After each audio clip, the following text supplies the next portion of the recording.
de México, a través de CONACYT for the CID, presenta el proyecto Viesca en Acción. Complejidad e interdisciplina entre el campo científico, comunitario y artístico.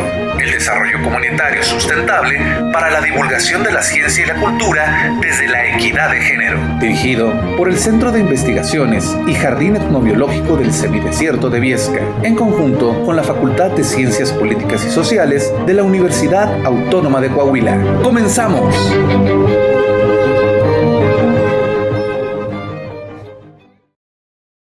Ahora sí. ¿Qué tal? Muy buenos días a todos los que nos están escuchando. Muy buenas tardes, buenas noches. Gracias a los que nos siguen por Teams, a los que nos siguen por redes sociales, a través de la liga de Teams también, que entran en internet. Hoy tenemos la conferencia número 7, esta conferencia del 5 de noviembre de 2021, con el doctor Joel Zapata Salazar. Él es doctor en Ciencias y Humanidades para el Desarrollo Interdisciplinario. Ha incursionado en distintas áreas vinculadas con las humanidades y las ciencias sociales. Sus intereses actuales giran en torno a los procesos de complejidad, interdisciplina y estudios de frontera. Tiene perfil deseable PRODEP y la conferencia que nos va a dar el día de hoy es Salud Mental y Prevención, Manejo de Emociones versus Adicciones, una caja de herramientas de salud mental frente a las adversidades y el estrés. Es un nombre muy largo, pero a final de cuentas el doctor es muy bueno hablando de estos temas y vamos a poder entender claramente a qué se refiere con esto, y yo les agradezco el favor de su presencia. Como vemos, ya los temas de salud mental siguen siendo un poquito tabú, no tenemos todavía tanto público presente, pero eso es normal, suele suceder. Pero mientras tanto, les recuerdo que todas estas conferencias van a ser grabadas y se están guardando para la posteridad y también para pasarse después en YouTube. Bueno, cierro mi cámara y cedo la palabra al doctor Joel Zapata Salazar, al cual pido un aplauso. Y comenzamos. Doctor Joel Zapata, muchas gracias por estar con nosotros. Desconecto mi audio. Sí, bueno, muy buenos días. Gracias a los que pudieron acompañarnos. Como dice el anfitrión, Jorge Sadi, bueno, estas pláticas, más que una conferencia, estas pláticas tienen el objetivo fundamental de difundir información valiosa, de promover, en este caso, la salud mental, y bueno, de socializar temas que, como dice el mismo Jorge, aún en el siglo XXI son tabú para muchas personas. Desafortunadamente seguimos teniendo la idea de que la salud mental es un privilegio de algunos, que no debe ser así. Seguimos teniendo las ideas, por ejemplo, de que la salud mental está vinculada con personas que la han perdido, es decir, que es característica de personas que tienen que asistir a servicios de hospitalización psiquiátrica, o que de plano andan muy, muy, muy mal en su vida para poder tener que tocar este tipo de temas. Y bueno, nosotros tenemos la convicción de que la salud mental, al igual que la salud física, es una parte integral del desarrollo de las personas y es una parte sustantiva de nuestra vida cotidiana.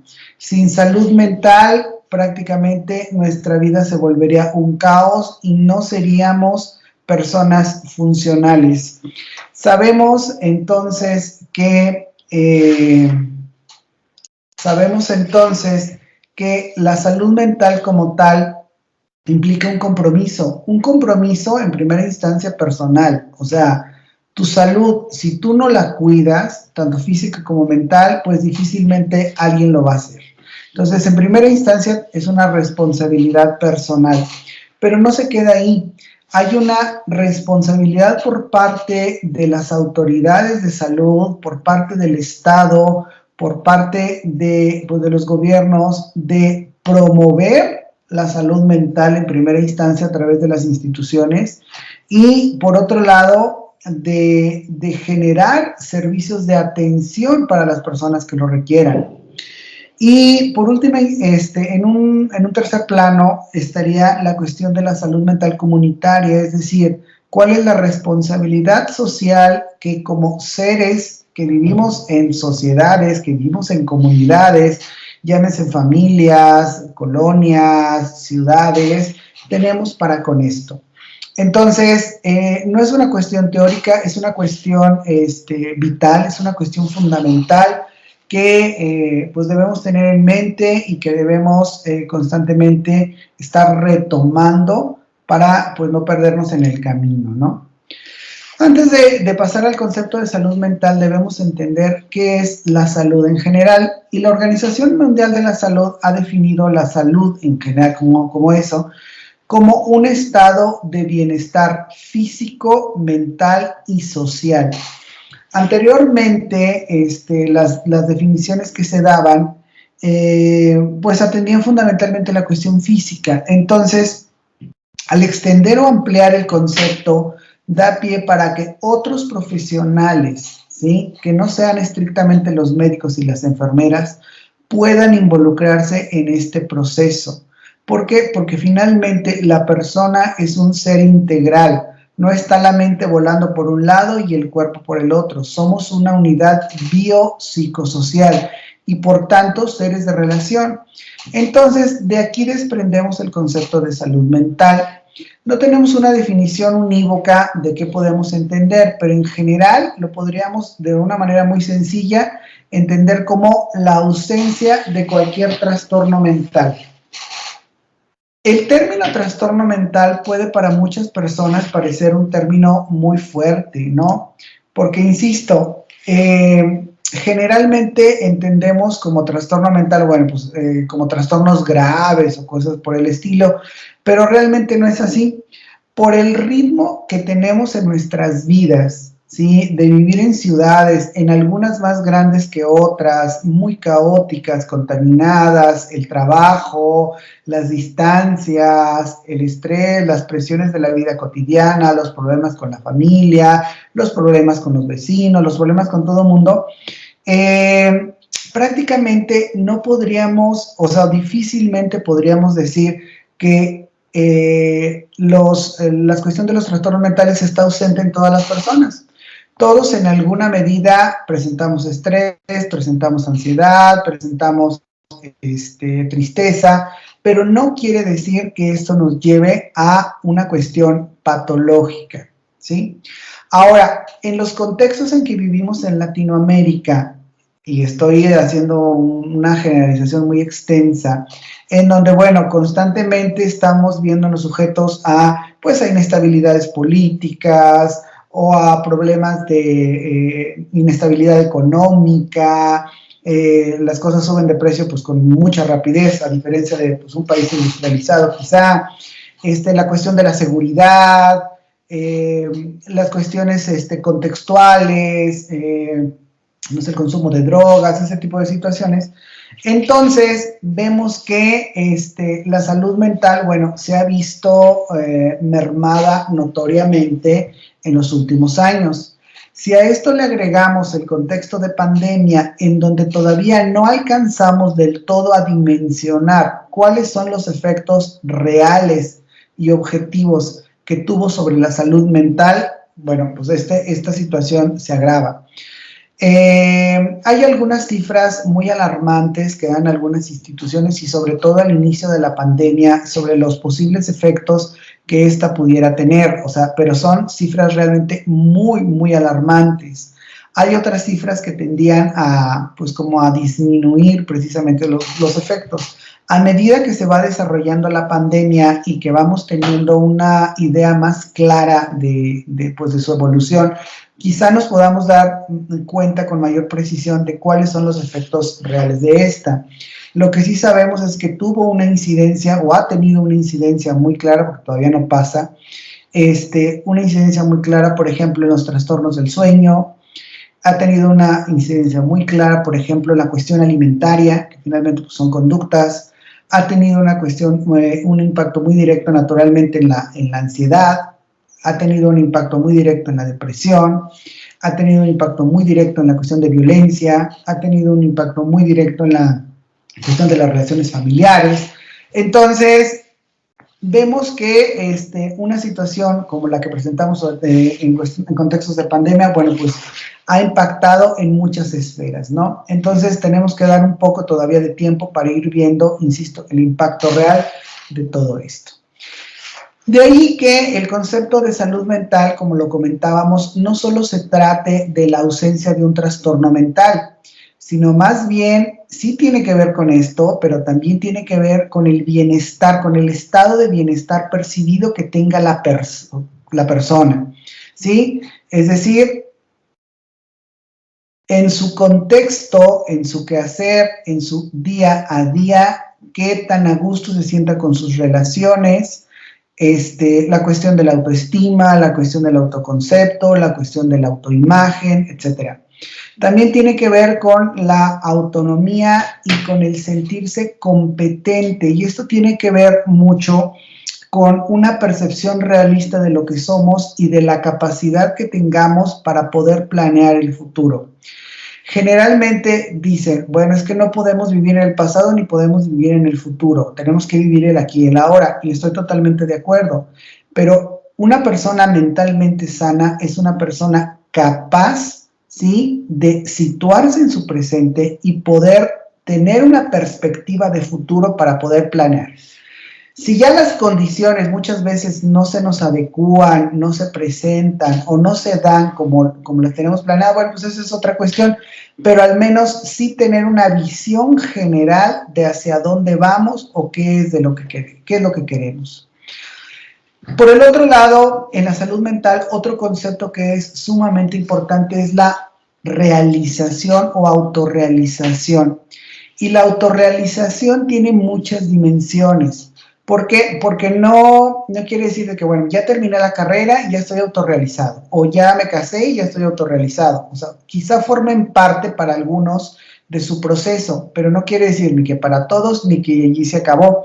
Es decir, es un proceso continuo de desarrollo en donde los aspectos intelectuales, como la formación universitaria o la formación en cualquier nivel, como los aspectos familiares, ¿sí? A ver, y no estoy hablando de que nos tengamos que casar o no casar, sino qué quiero con mi vida en esta área, ¿no? Lo que decidas y que vaya conforme a tu estructura, a lo que piensas, a lo que quieres, a lo que deseas, bueno, pues también es importante, ¿no? Si quiero tener hijos, si no quiero tener hijos, si quiero tener casado, no los quiero tener casado, ese tipo de cuestiones.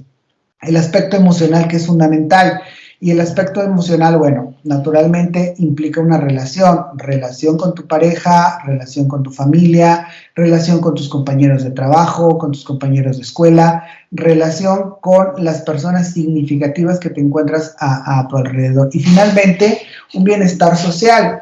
Cuando vivimos en ambientes, ahorita es muy popular una palabra que se utiliza sobre todo entre los jóvenes, que es tóxico, las llamadas relaciones tóxicas, que realmente no es un término que se debe utilizar mucho porque no está bien definido, no se sabe con certeza qué es.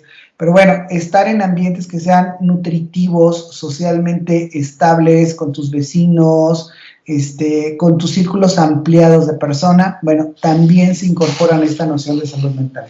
Entonces, vemos que difícilmente podríamos decir que la salud mental es la ausencia de un trastorno mental. ¿Por qué? Porque implica tantos aspectos que nos sobrepasaría a la primera. Es decir, en general podríamos decir que es un estado de bienestar de la persona que abarca distintas áreas o dimensiones y que tiene que ver con su estabilidad como persona, tanto en el ámbito conductual, en el ámbito emocional, ¿sí?, a nivel personal, a nivel social. De acuerdo con la Organización Mundial de la Salud, en 2001, fíjense, alrededor de 450 millones de personas padecían algún trastorno mental o de la conducta. Ojo, y esta cifra se percibe más bien como una cifra conservadora. ¿Por qué? Porque sabemos que buena parte de las personas que presentan un trastorno mental en los países no desarrollados no tienen acceso a servicios de salud mental. tanto como, y no estoy hablando de internamiento, estoy hablando de consulta externa, o sea, no pueden asistir, o ya sea por desconocimiento, o ya sea porque simplemente no tienen a su alcance el servicio de salud público, ojo, y eso es bien importante, público, ¿sí? Que se puedan atender de manera oportuna. Sabemos que el personal en el área de salud mental que está contratado en las instituciones públicas se ve rebasado ampliamente por la cantidad de personas que les consultan.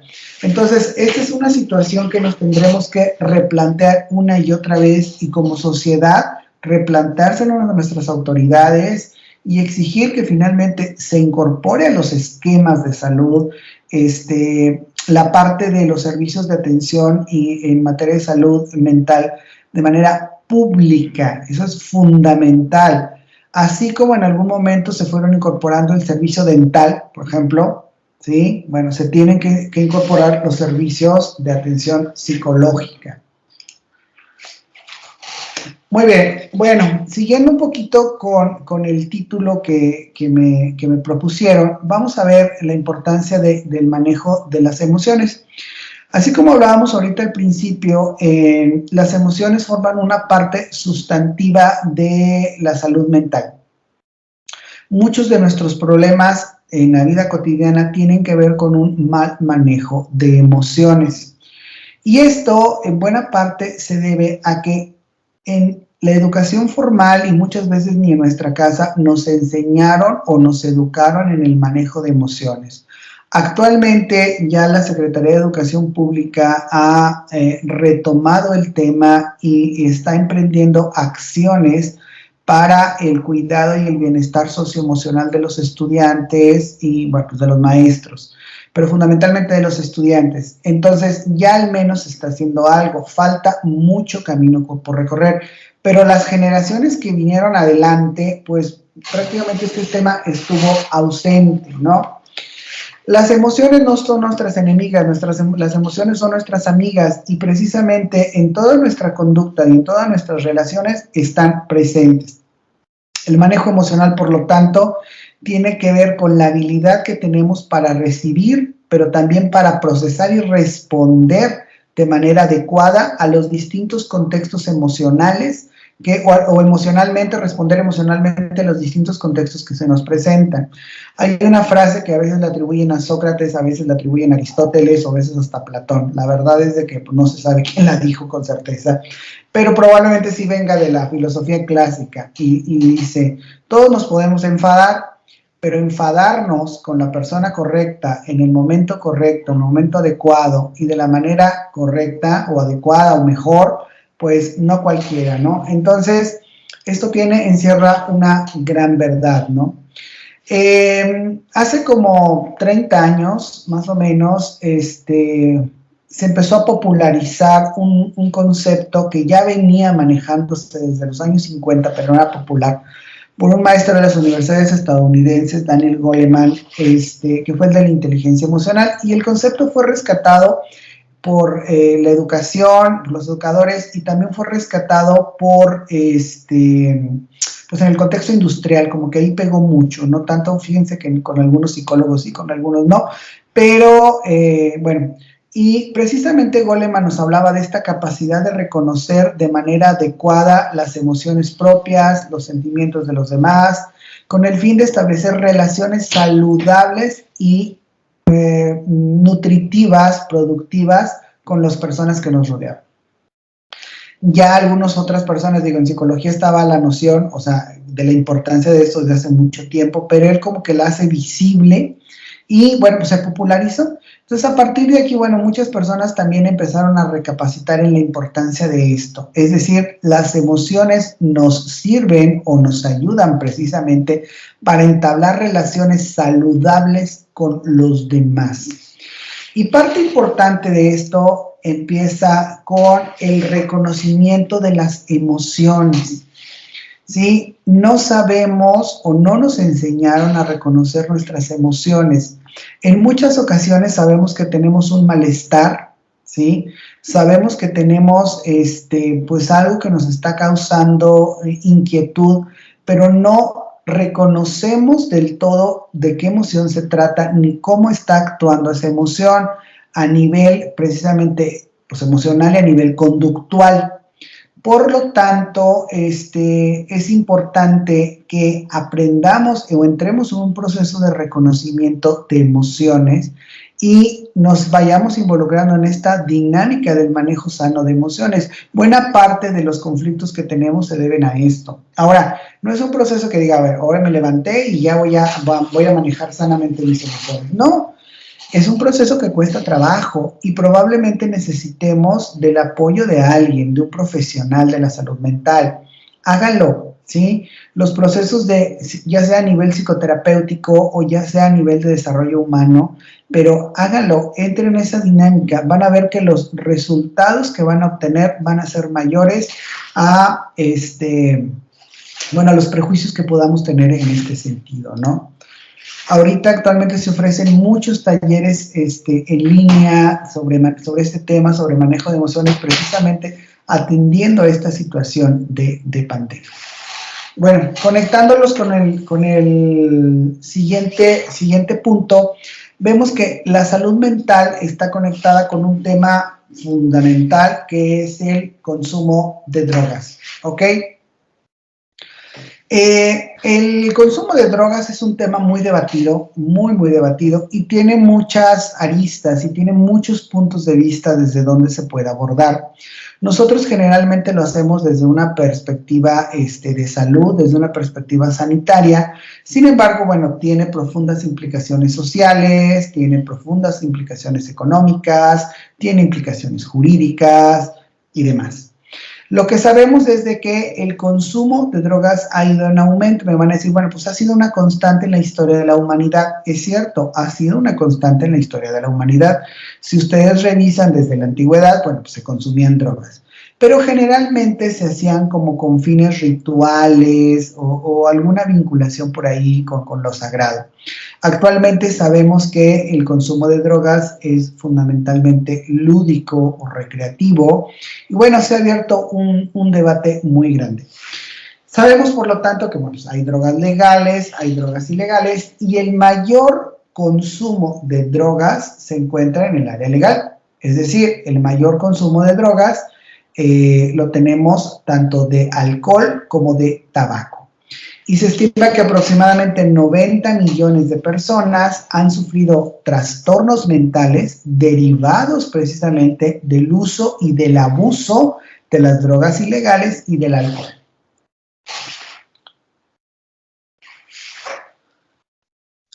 Las adicciones se pueden definir también en distintos niveles. Hay algunas adicciones que son de tipo psicológico, es decir, se relacionan más con el hábito, con la habituación de consumir.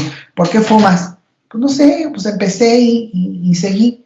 Ok, pero por ejemplo, puedo pasar vacaciones y pues no, me fumé un cigarro nada más, 2, y ya, no pasó a más. Probablemente la persona simplemente tenga una conducta a la que se haya habituado. Incluso a veces ni siquiera es hábito, o sea, puede ser así como, eventual, nada más fumo en fiestas o cosas por el estilo. Hay luego, en algunas personas pasa ya a la dependencia fisiológica, en donde, bueno, ya el cuerpo te demanda ciertas dosis que pueden ir aumentando de la sustancia que se consume. Ya estamos entonces hablando del abuso del consumo de sustancias.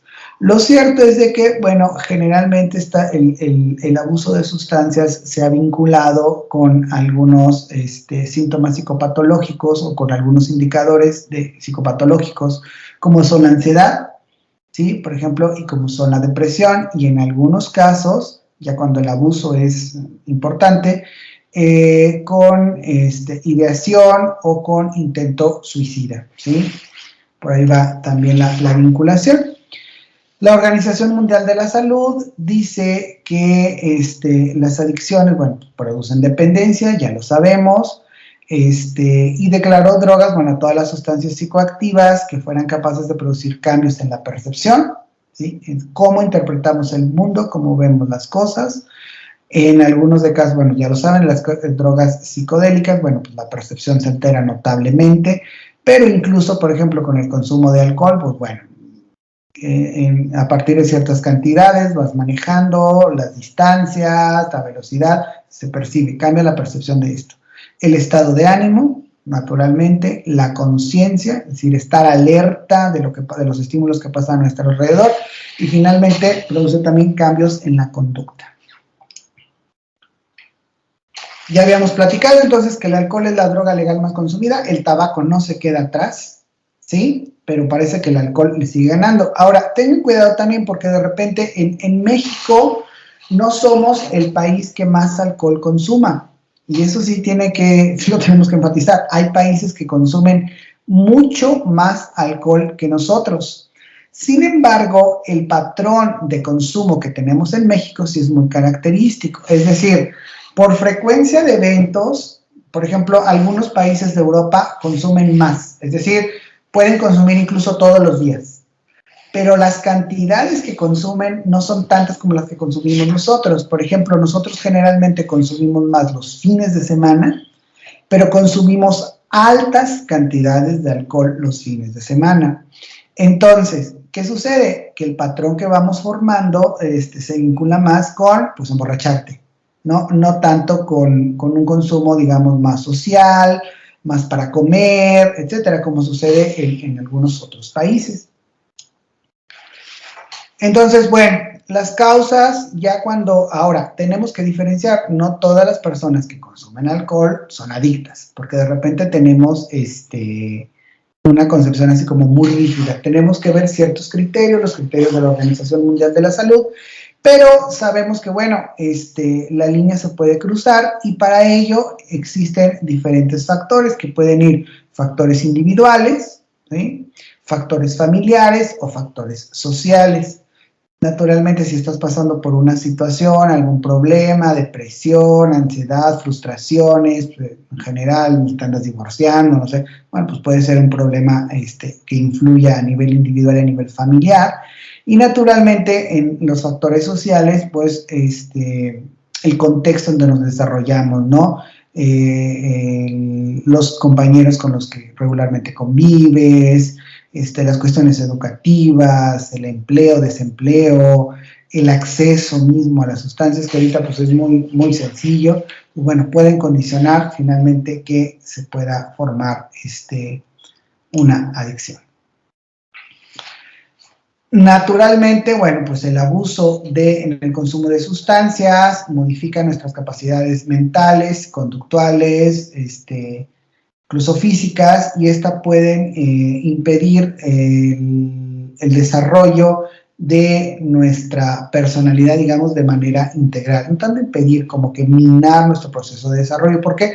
Porque vamos a ser dependientes es decir, ya no podemos convivir si no estamos consumiendo eso, o se nos dificulta consumir.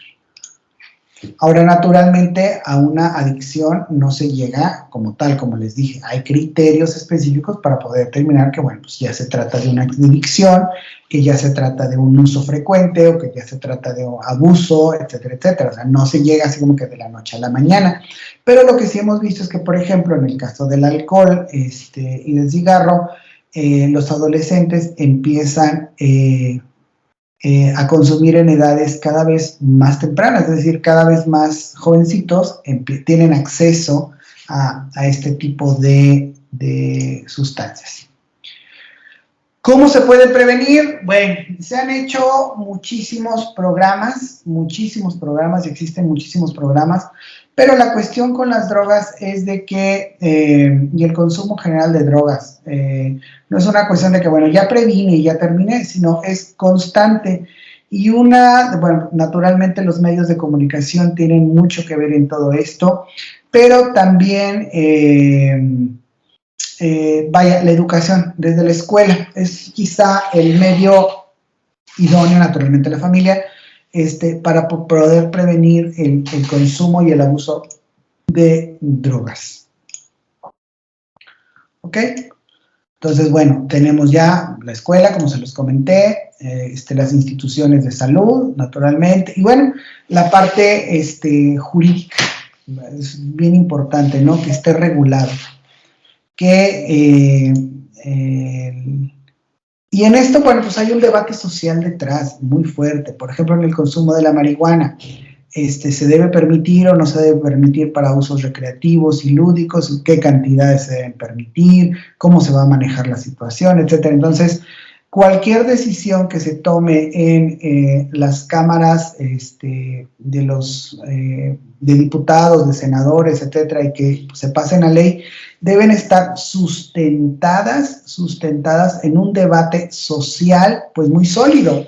Es decir, la decisión que ellos tomen, de alguna manera, debe estar respaldada por lo que la sociedad decida, ¿sí?, con respecto al consumo de drogas. No es una decisión que deberían tomar ellos como en lo individual, sino más bien deben evaluar las repercusiones sociales que esto pueda tener. Ahora, recuerden que cuando hablamos de consumo de drogas, pues no solo hablamos del microconsumo, también hablamos de un problema mayúsculo que tenemos en muchos de los países, que es, bueno, el tráfico de drogas, ¿no? Entonces, cualquier decisión que se tome, pues naturalmente está como vinculados todos estos temas.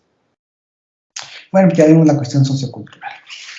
Otra de las cuestiones que está muy vinculada a la salud mental es el estrés. Y es como, todo el mundo escuchamos el término, ¿no? Y es muy, muy común escuchar hablar de estrés o que las personas digan, no, hombre, me levanté bien estresado. Pues a ver, ¿cómo? ¿Te levantaste estresado desde la mañana? Pues estás como difícil.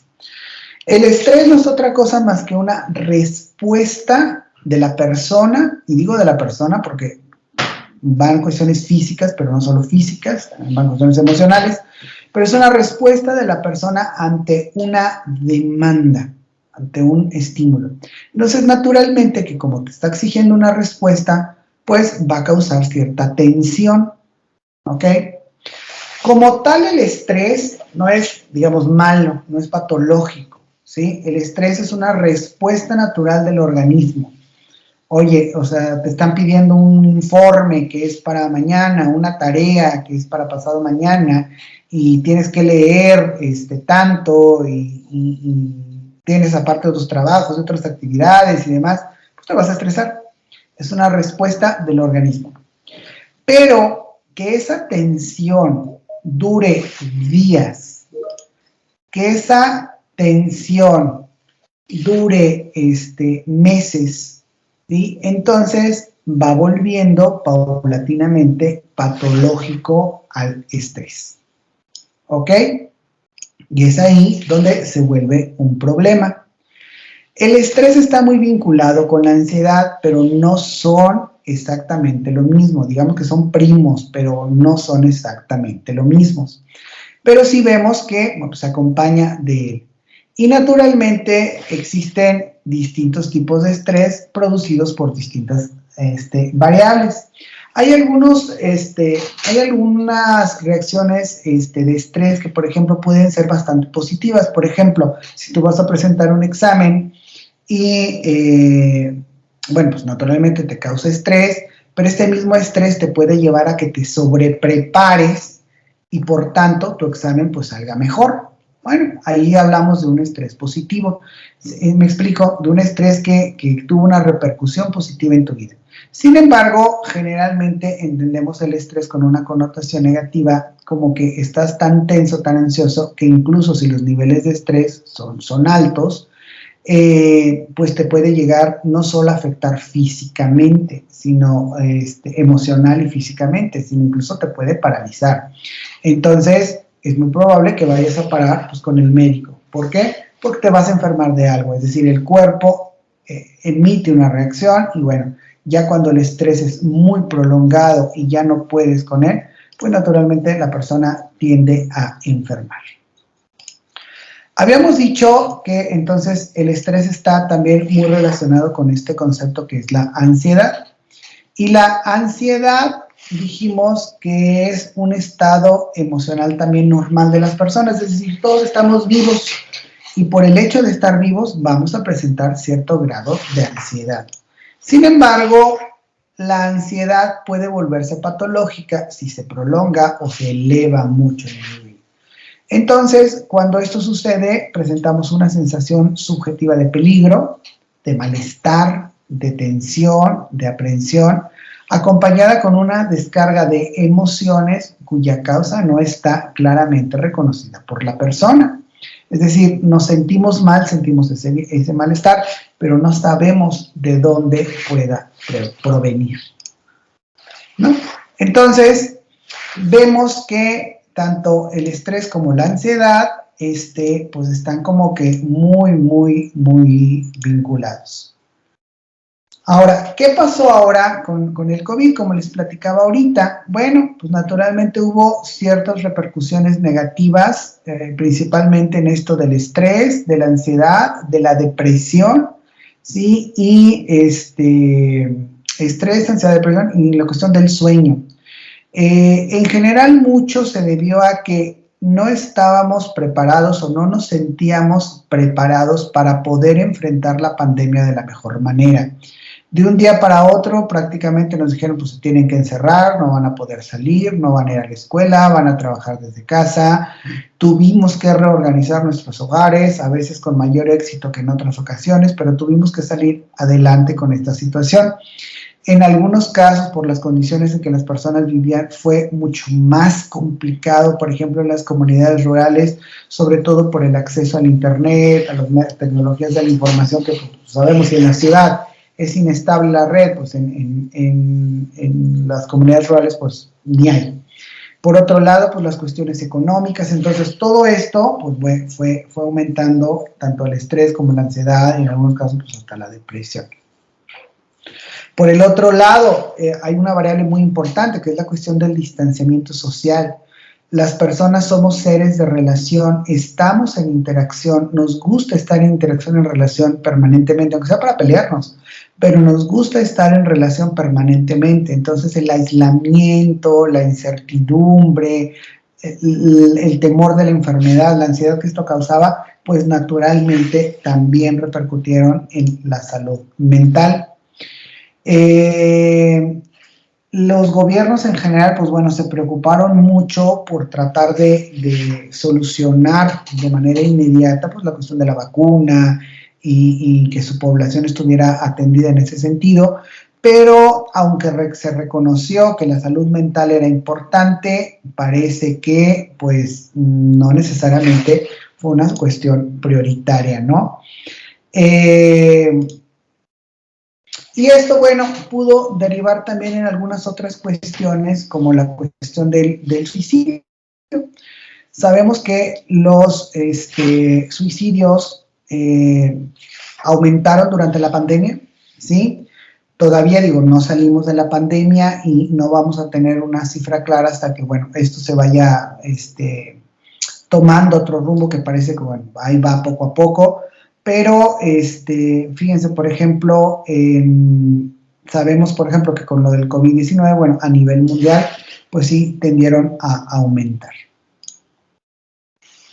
De 2005 a 2015, fíjense, cuando no teníamos pandemia, ahora bien, muchos de los suicidios, ahorita vale recalcar, pueden estar vinculados con depresión, pero no quiero decir que todos los suicidios tienen que ver con depresión. El suicidio o el intento de suicidio es una situación, es un problema muy contextual y multifactorial. Entonces, no podemos ver de manera simplista y asegurar que todas las personas que presentan una conducta suicida, pues, o un intento de suicidio, estén deprimidas o hayan pasado por un episodio depresivo. Pero en algunos otros casos sí. Les comentaba, del 2005 a 2015, la depresión aumentó en un 18%, y bueno, la Organización Mundial de la Salud en 2017 y estudió con mucha claridad que sí, precisamente, una depresión mal atendida o una depresión prolongada puede conducir al suicidio. En México la cifra de suicidios en 2018 pues, es bastante alta, alrededor de 6.710 personas, y la población juvenil entre 18 y 29 años ha sido notablemente golpeada. Si ustedes revisan las prevalencias, van a observar que buena parte de las personas que o presentan un suicidio consumado o bien un intento de suicidio, las estadísticas se mueven mucho hacia personas jóvenes, más o menos en estos rangos de edad, y sobre todo también a hombres. La población masculina hemos sido más afectados por esto. Las posibles explicaciones pues son muchas, pero algunas apuntan hacia pues la forma en cómo hemos sido socializados por cuestión de género, es decir, la inexpresividad emocional que socialmente pues bueno, no nos permitimos, ¿no? Entonces, bueno, hay algunos conceptos que se van a encontrar mucho en los medios de comunicación y que no podemos utilizar de manera indistinta. Y si, bueno, se dedican a estas cuestiones de comunicación y demás, no los pueden utilizar de manera como libre porque son distintos. Entonces, bueno, sabemos que el suicidio es terminar con la propia vida. Una conducta suicida es toda conducta que nos puede llevar o puede culminar con el término o la finalización de la propia vida. La debemos diferenciar también del intento suicidio, que son conductas que que terminan dañando a la persona, ¿sí? A sí mismo, y que tienen como objetivo ocasionar la propia muerte, pero no necesariamente son un suicidio consumado. Y la ideación suicida es cualquier tipo de pensamiento relacionado con el término de la propia vida. Es decir, uno es pensar, otro es hacer, y finalmente, pero no, o sea, quizá el objetivo sea concluir con la propia vida, pero no todos son conducentes a eso, ¿sí? Entonces, los tenemos que diferenciar. ¿Cuáles son los factores que pueden influir para que esto se dé? Dijimos que es un problema multifactorial, bueno, son muchos, ¿no? Pero pueden ser factores remotos. Los factores remotos se enfocan sobre todo a cosas que sucedieron o en la infancia de la persona o en la historia familiar, incluso está en la genética. No hay mucho acuerdo respecto a la influencia de la genética, o sea, no podemos hasta el momento determinar si los factores genéticos son así como tan determinantes para que esta conducta se presente. Sin embargo, sí se ha observado que, por ejemplo, hay familias en donde se presentan patrones de suicidio. Entonces, se ha estudiado mucho si esos patrones de suicidio pues, son aprendidos o hay algún factor genético involucrado. Pero bueno, pues ahí está, pudiera ser uno. Pero entonces, en general, los factores remotos son antecedentes de la persona en su historial familiar y personal de la infancia. Hay otros factores de desarrollo, es decir, cosas que pasaron a lo largo de la vida, como el uso crónico de sustancias. No estoy diciendo abuso, pero uso crónico de sustancias. La personalidad, por ejemplo, es un factor de desarrollo. Hay personalidades, digamos, más vulnerables, que generalmente son personalidades agresivas. Acuérdense que la agresividad tiene mucho que ver con la tristeza, entonces, bueno, ahí va por ahí. La negatividad, sí, o sea, son como rasgos muy puntuales. Y hay factores próximos, o sea, que son los llamados eventos de la vida, depresiones transitorias por periodos, algo sucedió, no sé, te estás divorciando, te corrieron del trabajo, o situaciones que, bueno, quizá no sean depresión, pero te pudieran conducir a ello, no sé, desesperanza, el abuso de sustancias, o bien la combinación de las tres. O sea, puede presentarse. Y en conjunto, bueno, pues nos puede dar una panorámica más clara de esto. Existen muchos mitos acerca del suicidio, como por ejemplo que quienes hablan de suicidio dicen no tienen la intención de cometerlo. O sea, y esto pues sabemos que es un mito. O sea, hay personas que hablan de suicidio y pueden estar pidiendo de esta manera ayuda o apoyo. No necesariamente en todos los casos, porque de repente se ha observado que personas en redes sociales lo comunican, bueno, puede ser o puede no ser. Entonces, allí lo que sabemos es de que un número significativo de personas que contemplan un suicidio presentan ansiedad o pueden presentar depresión o desesperanza y no ven otra alternativa. Entonces la cuestión aquí pues es estar alerta, sobre todo con las personas en tu círculo más cercano. Otro mito es de que la mayoría de los suicidios suceden repentinamente sin advertencia previa, y sabemos que no necesariamente. La mayoría de los suicidios han ido precedidos de signos de advertencia verbal o conductual. Lo que pasa es que a veces o no les hacemos caso o no lo sabemos leer. Naturalmente hay algunos suicidios que se cometen pues sin advertencia. Bueno, pasa. Sin embargo, es importante conocer los signos de advertencia y tenerlos presentes. Si la persona se aísla, de repente tiene cambios en su conducta, está consumiendo sustancias, etcétera, va por ahí. Otro es, la persona suicida está decidida a morir. No necesariamente. Las personas suicidas suelen ser muy ambivalentes acerca de la vida o de la muerte, muy ambivalentes. Recuerden que están en situaciones límites de la existencia, entonces el acceso a un apoyo emocional en el momento adecuado puede prevenir el suicidio, incluso evitarlo. Otro mito es que quien haya sido suicida alguna vez, ¿sí?, haya tenido algún intento de suicidio, nunca dejará de serlo. No es cierto. El mayor riesgo de suicidio suele presentarse a corto plazo y es específico de acuerdo con la situación. Aunque los pensamientos suicidas puedan regresar, no necesariamente tienen que ser permanentes. Aquí es importante, insisto, el seguimiento que se le dé en materia de atención. Otro mito es que las personas con trastornos mentales son suicidas. Pues tampoco, y ya lo vimos. El comportamiento suicida indica una infidelidad profunda, un malestar profundo, pero no necesariamente implica un trastorno mental. Muchas personas que viven con trastornos mentales no están afectadas por el comportamiento suicida, y no todas las personas que se suicidan o que se quitan la vida presentan un trastorno mental o presentaban un trastorno mental. Y hablar de suicidio es una mala idea y puede interpretarse como un estímulo para que lo hagan. No necesariamente, depende a quién le presentas la información y cómo le presentas la información. Sabemos que el suicidio es un estigma y hay pues como ciertos tabúes alrededor de él. La mayoría de las personas que contemplan el suicidio no saben con quién hablar, y esto es como difícil y es grave. Y en lugar de fomentar un comportamiento suicida, hablar abiertamente de él puede generar que las personas otras opciones o tiempo para reflexionar sobre sus decisiones y de alguna manera pudieran fungir como un factor preventivo. Pero insisto, depende de qué información se exhibe y cómo se trabaja esta información. ¿Cuáles serían algunos factores protectores? Bueno, entre ellos, las relaciones personales sólidas. Y estoy hablando de relaciones personales vinculadas con la familia, con los compañeros, ya sea de trabajo, de escuela, etcétera. Y en general, las relaciones próximas, las relaciones significativas, ¿no? Dicen, es que las personas que puedan tener una ideación suicida, es muy común escuchar esto, son personas como que se aíslan. Aquí, bueno, pues tú conoces a tus amigos, tú conoces a tu familia, y conoces, bueno, pues su personalidad, algunos rasgos, y conoces su comportamiento. Entonces, generalmente pueden tener algún cambio de conducta o cambio en sus patrones. Hay que estar atentos a eso.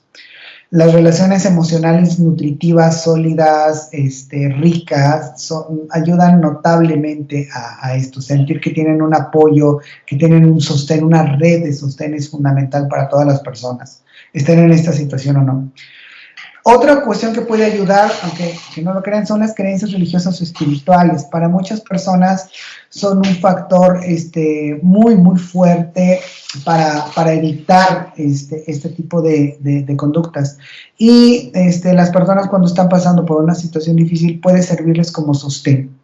La otra son las prácticas positivas de afrontamiento y la promoción del bienestar como modo de vida. El bienestar no es un lujo, ¿sí? Es un derecho al que todos debemos acceder. Entonces, el deporte, una alimentación pues lo más balanceada que se pueda, entre otras muchas cosas, ayudan precisamente a formar o a ir solidificando esta noción de bienestar. El acceso a la cultura, demás pudieran fungir también como factores protectores. ¿Cuál es el papel de los medios de comunicación? Y aquí, bueno, para todos los que estudian ahí comunicación, que es algo como bien importante. Ojo, porque es en el día a día lo que nos encontramos, en Saltillo, por ejemplo, pues casi diariamente sabemos de una persona un suicidio consumado o un intento de suicidio. Es muy, muy triste y es un problema que no viene de ahorita, ya tiene mucho tiempo, les puedo decir, fue hace unos 25 años o más, o sea, no es de ahorita. Las autoridades le han puesto atención como a ratos, de repente sí, de repente no, pero la cuestión es que sigue, o sea, sigue el problema y se sigue agrandando, ¿no? Entonces, desde los medios de comunicación es no publicar fotografías o notas de suicida, ¿sí? Es decir, sobre todo, no informar detalles específicos del método usado, y es bien común que lo veamos, y hizo esto, y no hizo esto, y lo hizo en la cocina, y no, o sea, no. No dar razones simplistas. Generalmente se tiende mucho a dar juicios, a emitir juicios, cuando, o bien, de repente, no sé, van con un experto y le preguntan, ¿por qué se suicidó? Cuando el experto, pues, lo único que va a hacer es darles datos generales. ¿Por qué? Pues porque no estaba atendiendo a la persona, generalmente, no sabe, no conoce bien su contexto familiar ni social, entonces, pues, solo les va a dar datos generales. Necesitan ser muy cuidadosos también a quién entrevistan, qué información les da y cómo la reportan. No dar razones simplistas, como ya se los dije, no glorificar ni sensacionalizar el suicidio, que eso pasa mucho. O sea, se ve como pues, una noticia sensacionalista, hay ciertos diarios que por su tendencia editorial, bueno, pues es una constante. Entonces, nos vamos acostumbrando y se va normalizando. No usar estereotipos religiosos o culturales, que esto también pasa mucho por esto, se lee mucho, y sobre todo la asignación de culpas. ¿Sí? Al emitir juicios, al perder la objetividad, bueno, se tiende mucho a culpar. Se suicidó porque se divorció, pues, ¿a quién estás culpando? Pues a la esposa, ¿me explico? Lo encontró no sé quién, pues a quién estás culpando, me explico. Entonces es muy, muy fácil caer en esto. Y como medios de comunicación, bueno, pues hay mucha responsabilidad. ¿Qué cosas sí se pueden hacer? Bueno, publicar indicadores de riesgo y señales de advertencia, eso sí se puede hacer. ¿Qué también se podría hacer? Proporcionar información sobre líneas de ayuda y recursos comunitarios. Las hay, existen números de ayuda, eso es altamente recomendable. Resaltar alternativas, promover estilos de vida saludables,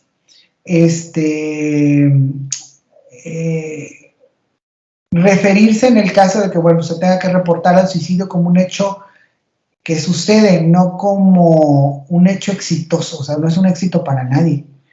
Y trabajar estrechamente con las autoridades de salud sobre la forma en cómo se van a estar presentando los hechos en los medios de comunicación. Eso sí se podría hacer. Entonces, como pueden observar, pues es una responsabilidad compartida, es una responsabilidad de todos.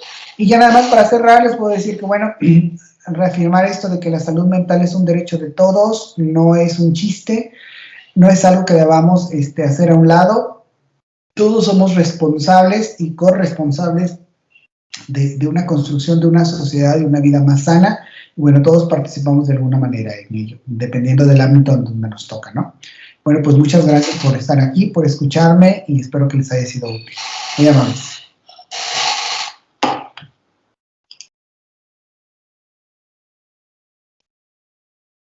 Muy buena la charla, doctor. Le agradecemos antes que nada al doctor Joel Zapata Salazar por haber estado con nosotros en el proyecto Viesca en Acción, en el área de las conferencias, el día de hoy, 5 de noviembre de 2021, sí, 5 de noviembre, ¿verdad? No la voy a estar yo regando.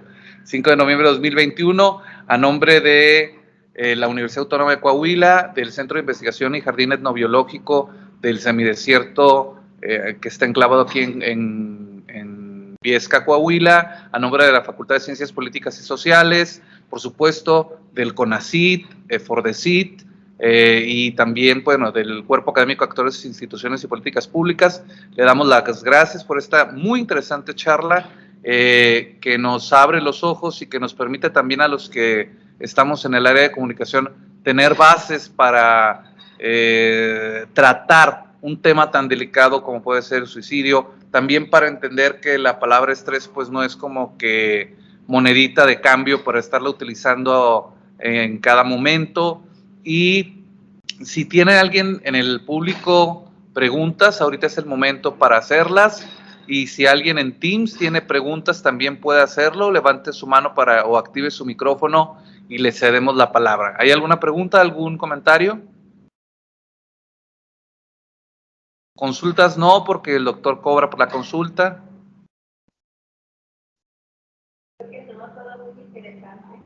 Que todo muy interesante, sí, dice la señora. Ernesto Cornejo, adelante, por favor, puede abrir su micrófono. Sí, ¿se escucha? Perfectamente. Sí. Hola, doctores, doctor Jorge Sadi, doctor Joel, Ernesto Cornejo de la Facultad de Medicina de Torreón. Y mi pregunta es esta. Bueno, antes la precedo con un comentario. Pues en el área de la salud mental ha sido un tema un tanto escabroso y que se ha relegado hasta cierto punto. No ha sido como hasta, yo creo, en recientes décadas que se le ha puesto la atención que debería tener, y sobre todo en el ámbito del sistema de salud público. En este sentido, yo creo que se entiende a la salud mental como un privilegio de clase. Entonces, vemos que la población en general en México no tiene acceso a un sistema de salud público que le ofrezca servicios de salud mental. Ante esto, ¿qué papel deberíamos adoptar los estudiantes del área de las ciencias de la salud para encaminar los esfuerzos a crear un nuevo paradigma hacia una salud mental que esté al alcance de todos? ¿Qué deberíamos hacer nosotros? ¿Cómo podríamos ir formando un nuevo paradigma, doctor Joel?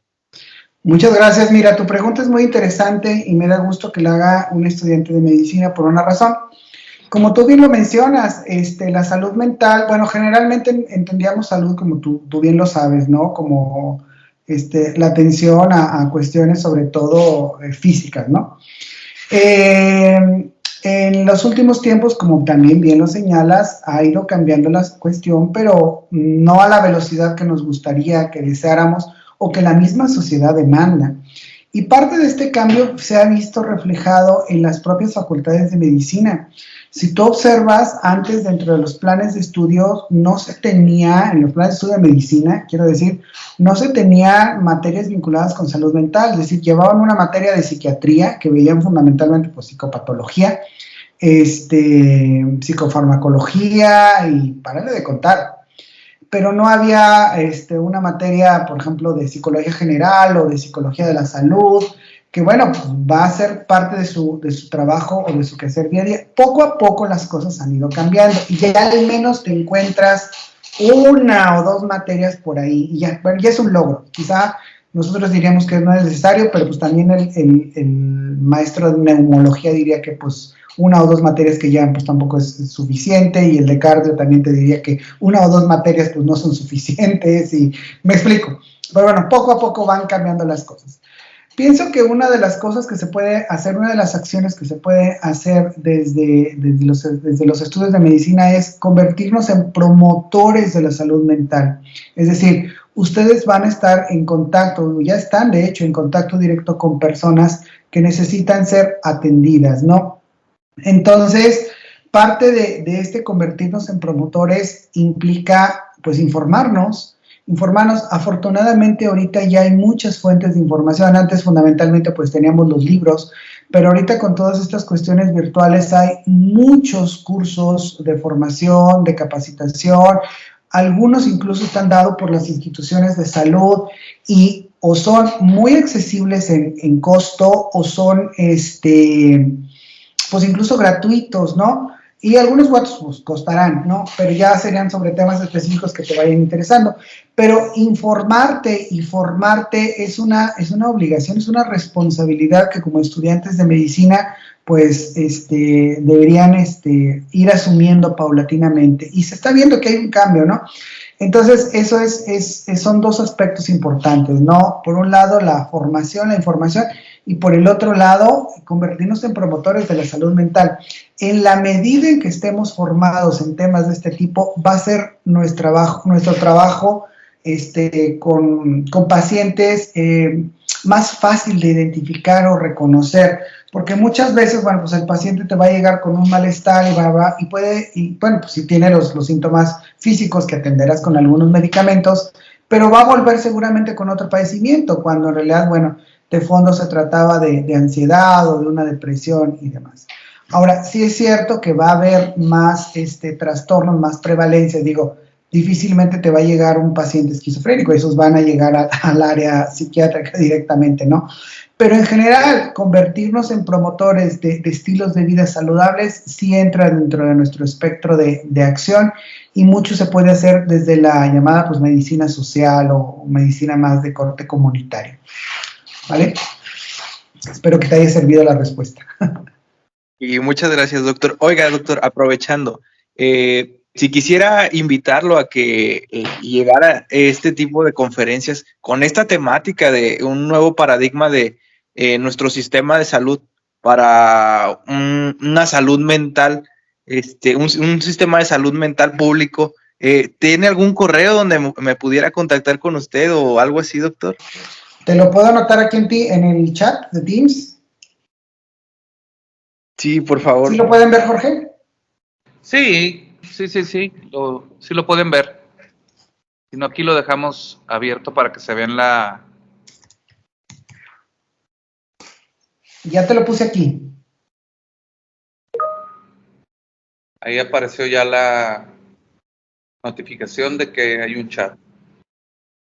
Muchísimas gracias, doctor Joel. Y bueno, no me despido ahorita. Creo que más adelante lo estaré por ahí invitando a que nos visite en la Facultad de Medicina de Torreón para llevarle a los alumnos este conocimiento tan importante y dar un paso adelante hacia conseguir un sistema de salud que ponga en primer lugar a la salud mental, algo de lo que ha venido resintiendo mucho la población, sobre todo en tiempos de pandemia, doctor. Muchas gracias. Con todo gusto y muy amable. Aceptamos la invitación. Muchísimas gracias, doctor.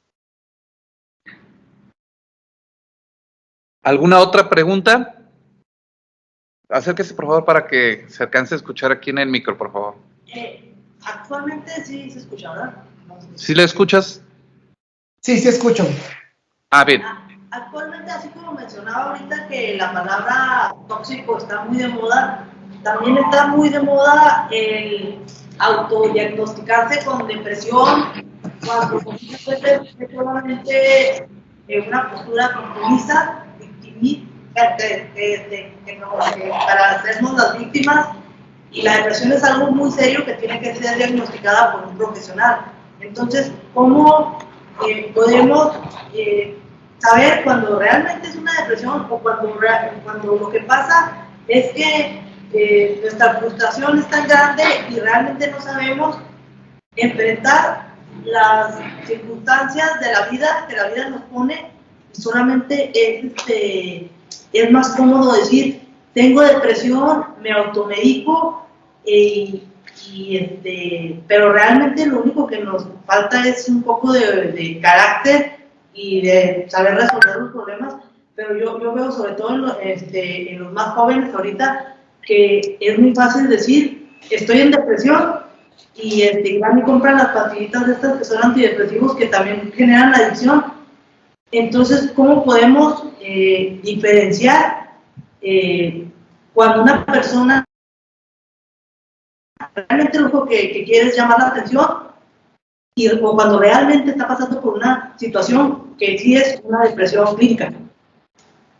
Ok, mira, has mencionado, muchas gracias por tu pregunta.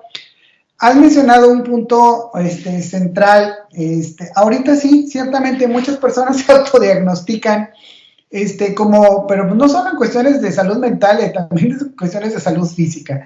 Son de las cosas, pues ya no sé si decir positivas, negativas que tenemos con el internet, ¿no? Por un lado tenemos mucho acceso a la información, que antes, bueno, pues si no ibas y consultabas un libro a la facultad, no sabías, ¿no? Ahorita buscas depresión y te salen un montón de cosas y, ay, mira, como que me quedan los síntomas, ¿no? Entonces te los pones, aunque no sea. yo lo que le comento mucho a mis alumnos, a ver, el día amaneció nublado y llega una muchacha y me dice, profe, no me pregunte hoy nada porque hoy amanecí depre. A ver, ¿por qué? Pues porque el día está nublado y está lloviendo. Depre. Entonces, conclusión, amanecer con depre o tener depre no es tener depresión. Ahorita te vas y te comes unas gorditas y platicas con tus compañeros y vas a ver que se te va a quitar la depresión. O te encargo más tarea y vas a ver que no vas a estar depre, ¿no? ¿Sí? La depresión, como bien lo sabemos, pues es un trastorno y aunque que es un trastorno pues bastante común, es un trastorno que le debemos poner atención. ¿Por qué? Porque no se quita echándole ganas y eso tiene que quedar muy claro. La depresión no se quita echándole ganas. La depresión no se quita con un curso de motivación.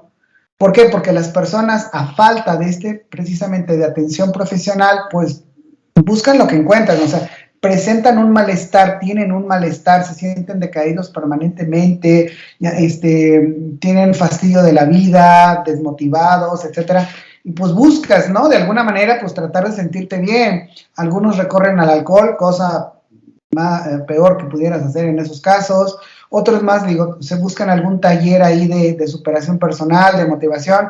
Y bueno, les empiezan ahí a hacer coco wash y pudieran sentir bien temporalmente, pero va a volver nuevamente. Entonces, la depresión es un trastorno muy insidioso, pero muy, muy insidioso.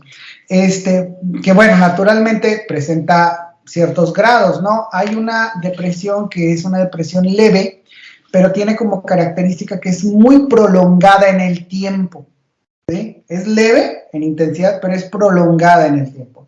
Y hay otras depresiones que, bueno, pues son muy intensas, o sea, no te quieres ni siquiera levantar de la cama, no quieres comer, no quieres, las cosas que, anedonia, o sea, las cosas que te gustaban antes hacer, no sé, salirte con tus amigos, jugar deporte, pues ya no te causan ese placer, o sea, estás molesto con todo, no quieres hacer nada, o sea, realmente es muy, muy, no sé, ni siquiera te quieres bañar, no te quieres salir de la casa ni de la cama, entonces es difícil, ¿no? Y sobre todo lo que vemos es de que no la sabemos reconocer.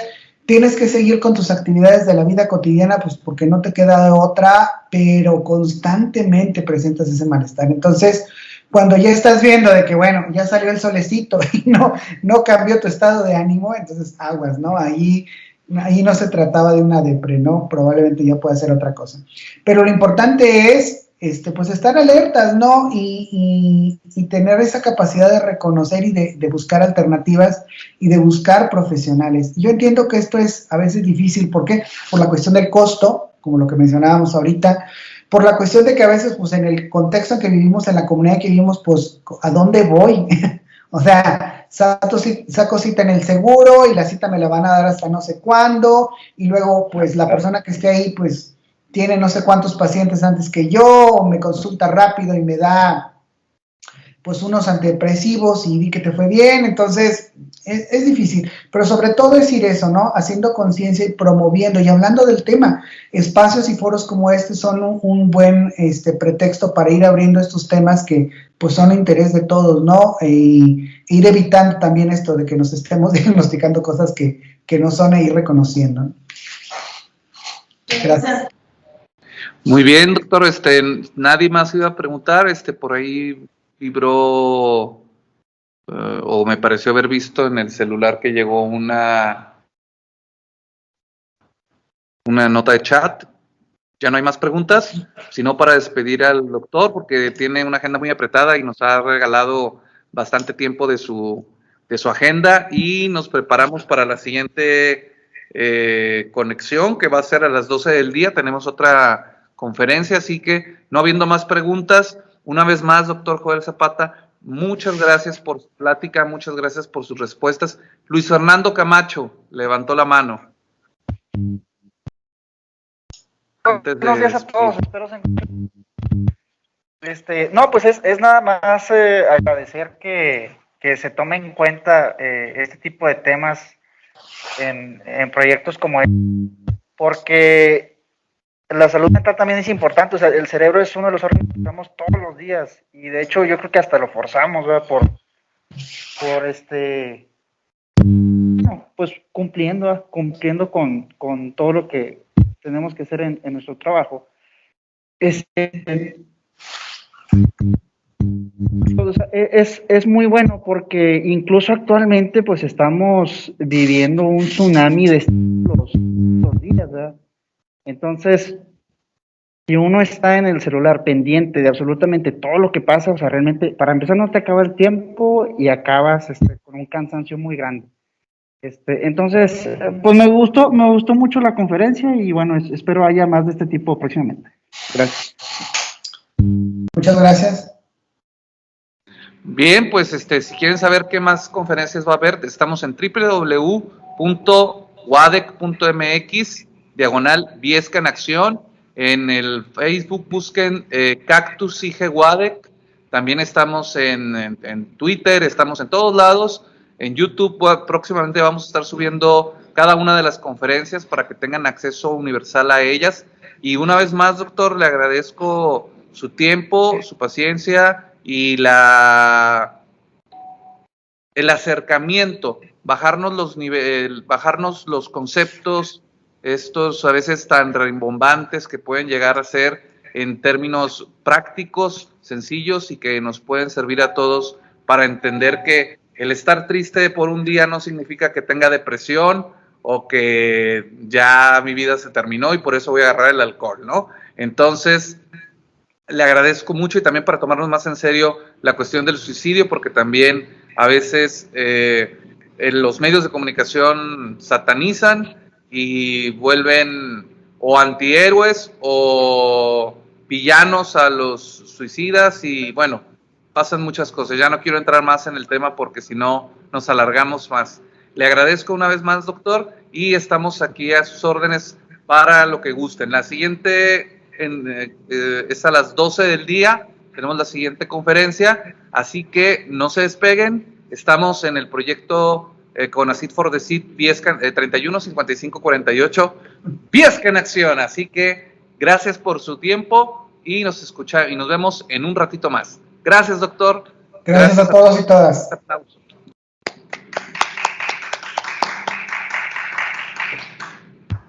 Detengo grabación. El Gobierno de México, a través de CONACYT for the Seed, presentó el proyecto Viesca en Acción, complejidad e interdisciplina entre el campo científico, comunitario y artístico, el desarrollo comunitario sustentable para la divulgación de la ciencia y la cultura desde la equidad de género, dirigido por el Centro de Investigaciones y Jardín Etnobiológico del Semidesierto de Viesca, en conjunto con la Facultad de Ciencias Políticas y Sociales de la Universidad Autónoma de Coahuila. Hasta la próxima.